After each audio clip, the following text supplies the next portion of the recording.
This planet is not orbiting a normal star. It is orbiting a dead star that spins around more than 100 times every second. And that is only the beginning. The planet is called PSR B1620-26b. It is roughly 2.5 times the mass of Jupiter, and it lives in one of the oldest stellar environments in the Milky Way. Its estimated age is around 12.7 billion years. That means this planet may have formed when the Milky Way itself was still young. But the strangest part is not its age. It is what this planet is actually orbiting. At the center of its system are two radically different objects. One is a white dwarf. The other is a pulsar, the incredibly dense remnant of a dead star, spinning so rapidly that it sends pulses of radiation through space like a cosmic lighthouse. And somehow, a planet exists around both of them. To understand how strange that is, we have to start with the pulsar. A normal star is enormous compared with Earth. But when a massive star reaches the end of its life, its core can collapse. The outer layers are blasted into space. What remains can be compressed into an object only a few tens of kilometers across, while still containing more mass than the Sun. That is a neutron star. If the neutron star spins rapidly and its magnetic field beams radiation toward us, we see something called a pulsar. PSR B1620-26 is one of those objects. It rotates roughly 100 times per second. Imagine an object with more mass than the Sun rotating once every few milliseconds. The surface is moving at an enormous fraction of the speed of light. And yet this violent object has a companion. A white dwarf. The white dwarf is the leftover core of another star that has reached the end of its normal life. It is roughly Earth-sized, but contains a substantial fraction of the Sun's mass. So we have two stellar corpses orbiting one another. A rapidly spinning neutron star. A dense white dwarf.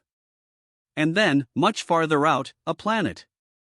At first, that sounds almost impossible. But the really interesting question is not whether the planet exists. Astronomers have strong evidence that it does. The question is how it got there. The system sits inside a globular cluster called Messier 4. Globular clusters are ancient, densely packed collections of stars. Hundreds of thousands of stars can occupy a relatively compact region. And that makes M4 a very different environment from our part of the galaxy. Stars there have been interacting gravitationally for billions of years. Orbits can change. Stars can pass close to one another. And occasionally, one system can steal an object from another. That detail may be the key. Because PSR B1620-26b is not simply a planet sitting quietly beside two stars. Its history appears to be much more complicated. The planet was first detected indirectly. Astronomers were studying the pulsar's extremely regular radio pulses. Pulsars are useful clocks. Their signals arrive with remarkable precision. But the timing was not perfectly regular. Something was making the pulsar move back and forth. At first, one companion could explain part of the motion. But not all of it. The timing variations required a more complicated system. Eventually, astronomers concluded that the pulsar had a white dwarf companion and that the pair was itself being influenced by a much more distant planetary mass object.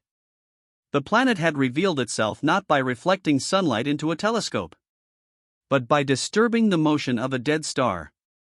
And that gave astronomers a way to estimate its mass and orbit. But then came the problem. The planet's orbit is enormous compared with Earth's. It takes roughly a century to go around its two stellar companions. And it is located roughly 20 to 25 astronomical units away from the pair, comparable to the region between the Sun and Uranus or Neptune. So this is not a planet hugging its stars. It is a distant world orbiting a strange stellar binary. And the system has another remarkable property. The planet appears to be extraordinarily old. The globular cluster containing it is estimated to be around 12 to 13 billion years old. If the planet formed with the cluster, it would have existed for most of the history of the universe. That would make it vastly older than Earth. Our planet is about 4.5 billion years old. PSRB 1620-26b could have existed for nearly 3 times as long. But there is a problem with that idea.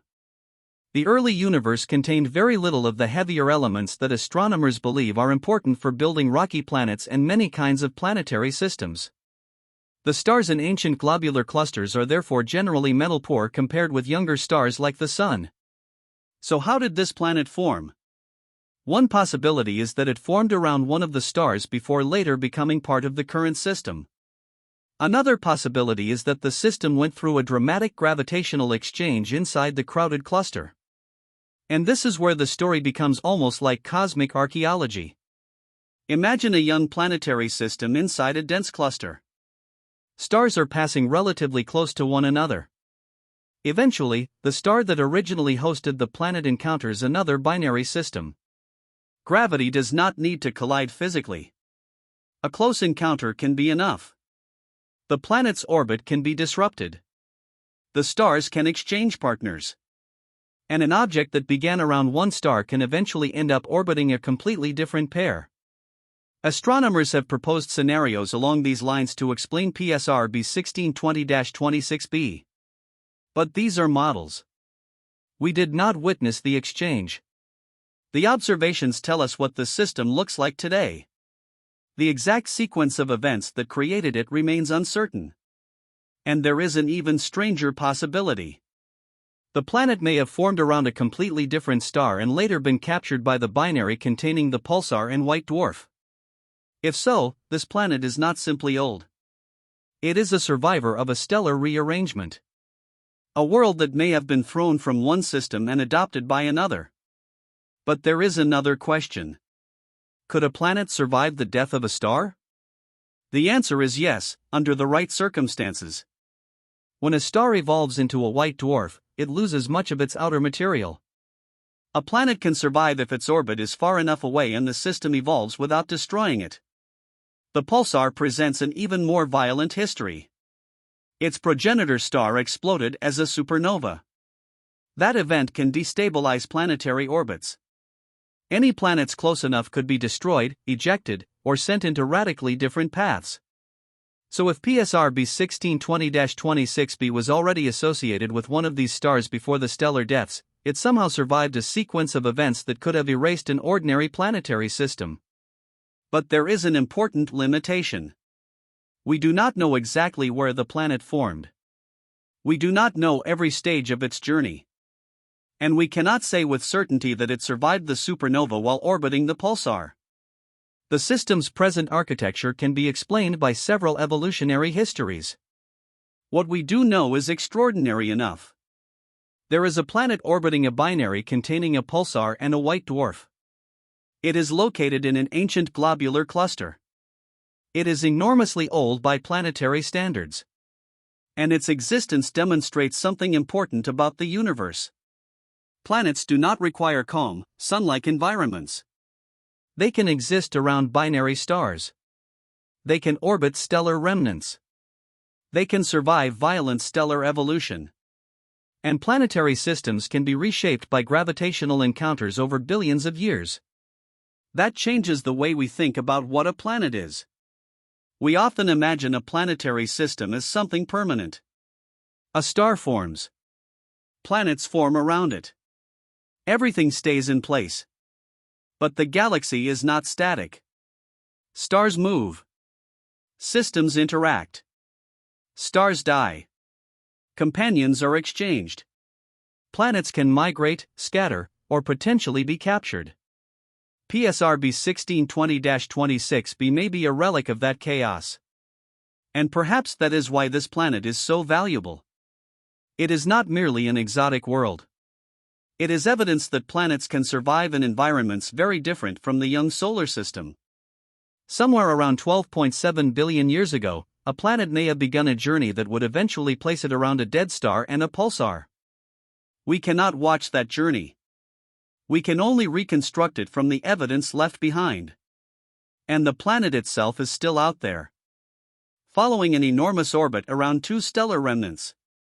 Every few milliseconds, the pulsar sends another pulse through space. Every few decades, the planet moves through another small fraction of its vast orbit. And after billions of years, the system is still there. A world that may have witnessed the deaths of stars. A world that may have survived gravitational upheaval. A world older than Earth by billions of years. And perhaps the strangest thing about it is this. If planets can survive around the remains of dead stars, then the death of a star may not always be the end of a planetary system. Sometimes, it may simply be the beginning of another chapter. So when we search the galaxy for strange worlds, perhaps we should not only look toward young stars and Earth-like planets. We should also look toward the stellar graveyards. Because orbiting the remains of dead stars, there may be worlds that have been traveling through the Milky Way for almost as long as the galaxy itself. And if one ancient planet could survive all of that, how many other worlds are still out there, carrying stories we have not yet learned how to read?